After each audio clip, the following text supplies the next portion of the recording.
सुरभि और सागर दोनों ही बड़ी कंपनी में ऊंचे पद पर काम करते थे। सागर को तो कई कई दिनों तक कंपनी के काम से बाहर ही रहना पड़ता था। कभी कभी विदेश में भी जाना पड़ता था। इस कारण वह घर पर पूरी तरह से ध्यान भी नहीं दे पाता था। उन दोनों ने शादी के बाद इसी वजह से कई सालों तक बच्चे की कोई प्लानिंग नहीं की, क्योंकि दोनों की सोच यही थी कि पहले बहुत कमा लें, फिर वह बच्चे का सोचेंगे, ताकि वह दोनों उस पर पूरा ध्यान दे सकें और अपने जीवन की हर ख्वाहिश, हर सपनों को जो उन्होंने देखे हैं पूरी तरह जी सकें। इस कारण उन्होंने शादी के 5 साल बाद परिवार वालों के दबाव में आकर बच्चों की प्लानिंग की थी और आज उनका एक प्यारा सा बेटा सूरज था और बेटी पूजा थी। उन दोनों को ही वे दुनिया की हर खुशी देना चाहते थे। आज उनके पास एक खुशहाल पूर्ण परिवार, आलीशान घर के अलावा वो सारी सुख सुविधाएं थीं जो उन्होंने सोची थी। सुरभि और सागर अपने अपने ऑफिस में उस मुकाम पर पहुंच गए थे कि उनके लिए इतनी बड़ी पोस्ट पर पहुंचकर जॉब छोड़ना बहुत मुश्किल था और मुंबई जैसे महानगर में एक स्टैंडर्ड जिंदगी जीने के लिए, अपनी और अपने बच्चों की हर ख्वाहिश पूरी करने के लिए ये ज़रूरी भी तो था।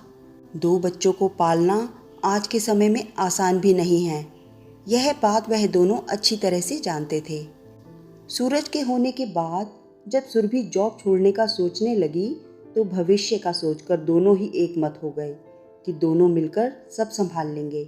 थोड़े दिनों दादा दादी, थोड़े दिनों नाना नानी बच्चों की देखभाल कर लेंगे। ये सोचकर सुरभि ने जॉब नहीं छोड़ा। और पूजा के होने के बाद जब काम बहुत बढ़ गया तो पूजा को उन्होंने यह सोचकर कि किसी के भरोसे लड़की को नहीं छोड़ सकते, दादा दादी के पास आगरा भेज दिया और सूरज को अपने पास रख लिया। आज तबीयत खराब होने की वजह से सुरभि बहुत जल्दी ही ऑफिस से निकल गई थी, वरना रोज वह अक्सर रात को देर से ही घर पहुंचती थी। पति सागर कंपनी के काम से बाहर गए थे। मुंबई जैसी बड़ी जगह में ट्रैफिक की वजह से घर पहुंचने में भी बहुत देर लगती थी, पर ड्राइवर के होने के कारण वह बहुत रिलैक्स रहती थी। घर को संभालने के लिए एक मेड थी जो घर के सारे काम देखती थी। वह घर के पास ही रहती थी, इस कारण जब भी काम खत्म हो जाता वह अपने घर चली जाती और बुलाने पर तुरंत घर से आ जाती। बहुत पुरानी और भरोसेमंद होने के कारण सुरभि उस पर आंखें मूंद कर विश्वास करती थी। घर पहुंचकर उसने अपनी चाबी से दरवाज़ा खोला और अंदर आ गई।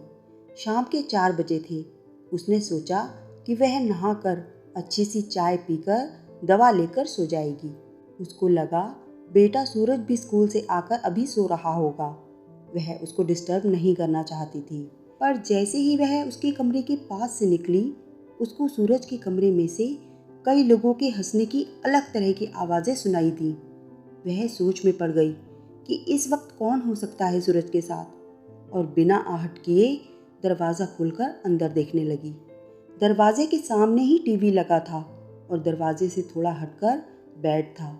इस कारण किसी को भी उसके आने का पता नहीं चला, पर जैसे ही उसने अंदर का दृश्य देखा उसकी रूह अंदर तक कांप गई। वह मानो निष्प्राण सी हो गई। टीवी पर कोई ब्लू फिल्म चल रही थी। उसका बेटा जो कि 15 साल का था, वह और उसके 3-4 दोस्त, जिसमें लड़कियां भी शामिल थीं, सभी एक ही बेड पर बेतरतीब ढंग से लेटे हुए फिल्म देख रहे थे। उनमें से कुछ खुद भी वही हरकतें दोहरा रहे थे। उसने एकदम से जाकर टीवी का स्विच बंद कर दिया। सारे बच्चे हड़बड़ाकर उठ गए और फटी फटी आंखों से अचानक आई सुरभि को देखकर अपने कपड़े ठीक करने लगे। लड़कियां शर्म से सिर झुकाकर खड़ी हो गईं। मम्मी को अचानक आया देख सूरज बहुत घबरा गया। उसके पास जाकर सुरभि ने जोर से एक चांटा उसके मारा। ये देखकर उसके सारे दोस्त तुरंत वहां से भाग निकले। सूरज को मारने के बाद सुरभि खुद भी सिर पकड़कर जोर जोर से रोने लगी। आज उसको लग रहा था कि धन कमाने की चाह में उसने अपने बेटे को एक अंधे कुएं में धकेल दिया है। वह और सागर जॉब में बिजी रहे। वो दोनों ही अपने फर्ज को भूलकर बस बाहर की दुनिया में गुम होकर ये भूल गए कि उनके बच्चों को उम्र के इस पड़ाव पर उनके सहारे और सही शिक्षा की ज़रूरत है। सही गलत कामों की शिक्षा स्कूल में नहीं, घर में उनके द्वारा दिए जाने की ज़रूरत है। ये सब सोच सोचकर उसका सिर घूमने लगा। तभी उनकी मेड रामा वहाँ आ गई। सुरभि ने उससे पूछा कि रामा, सूरज बाबा को छोड़कर तुम कहाँ गई थी? वो बोली, मैं घर गई थी दीदी। सूरज बाबा रोज़ मुझे घर भेज देते हैं, ये कहकर कि शाम को आ जाना, अभी मुझे पढ़ाई करनी है। आपकी उठापटक में मेरी पढ़ाई नहीं हो पाती है। सुरभि हैरान होकर बोली, लेकिन तुमने यह बात मुझको क्यों नहीं बताई? तब रामा बोली, सूरज बाबा ने मुझको कहा था कि मम्मी को नहीं बताऊं, नहीं तो मम्मी परेशान हो जाएंगी और फिर आपको मना कर देंगी घर जाने को। इसी कारण यह बात आपको नहीं बताई मैंने दीदी। आज सुरभि समझ गई थी कि एक बच्चे को अच्छी परवरिश देने के लिए माँ को त्याग करना पड़ता है, जो वह नहीं कर पाई। अपनी जॉब में बिजी रहकर बच्चों के लिए रुपए तो कमाती रही, पर उनका ध्यान नहीं रख पाई। उसे लग रहा था कि उससे बड़ा कसूरवार आज कोई नहीं। सूरज तो बच्चा है, पर वो तो समझदार थी। उसको अपने दोनों बच्चों की परवरिश खुद करनी चाहिए थी, किसी और के भरोसे नहीं रखना चाहिए था। आज उसको समझ में आया कि क्यों सूरज, जो पढ़ाई में इतना अच्छा था, वो अब इतना कमज़ोर हो गया है। गलत संगत और उच्च वर्गीय रईस बिगड़े बच्चों की संगत में वो भी भटक चुका था। इसीलिए अपनी पढ़ाई पर इतना ध्यान नहीं दे पाता था। अपने माता पिता की लापरवाही और अनुपस्थिति का उसने और उसके दोस्तों ने फ़ायदा उठाया। आज सूरज समय के पहले ही बड़ा हो गया था। सुरभि ने तुरंत ही एक निर्णय लिया और एक मेल बनाकर अपने ऑफिस में खुद का रिज़ाइन लेटर भेज दिया। अब वह सिर्फ एक अच्छी माँ बनकर अपने बच्चों के साथ रहकर उनकी परवरिश करना चाहती थी। उसने फ़ोन पर सागर को सारी बात बताई।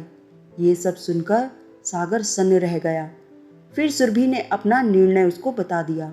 साथ ही उसको यह भी कहा कि इस साल वह पूजा का एडमिशन भी यहीं कराकर उसे भी अपने साथ ही रखेगी। उसकी सारी बात सुनकर सागर बोला, तुम सही कह रही हो आज सुरभि, अकेली तुम ही नहीं, हम दोनों ही कसूरवार हैं। पर अभी भी देर नहीं हुई है। अब से मैं भी अपनी टूर वाली पोस्ट को बदलकर बच्चों और घर पर ध्यान दूंगा, क्योंकि आज हमारे बच्चों को हम दोनों की ज़रूरत है। आज वो दोनों समझ चुके थे कि धन से कहीं ज़्यादा उनके बच्चों को अच्छे संस्कार और अच्छी परवरिश की ज़रूरत है।